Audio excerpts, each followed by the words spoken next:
না না না না এখানে আসো। হ্যালো গাইস, আসসালামু আলাইকুম। কেমন আছো সবাই? আশা করি সবাই ভালো আছো। সেদিন গেছিলাম নানুরে হাতে করে বাজার থেকে কাজকাম সাইরা তারপরে নানুর প্রেশার মাপায়া বাড়ি আইছি। বাড়ি আইসা পরে মারে জিগাইতেছে, মা নানা খাইছে নাকি।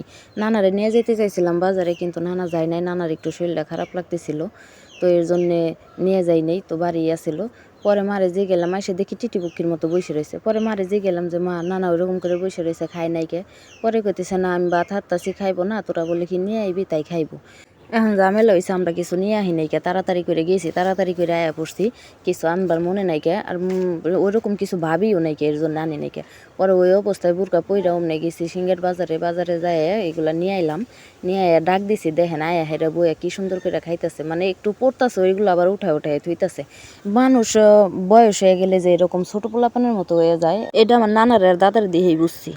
আপনাকে বাড়িও যদি কোনো মুরব্বী থাকে তাইলে তাকে পছন্দের কোনো জিনিস বেশি না পারলে কম হইলেও কিছু আইনা দিবেন, তারা খায় তারা খুশি থাকবো। তাকে খুশি দেখলে পরে নিজেকেও দেখবেন অনেক আনন্দ লাগে।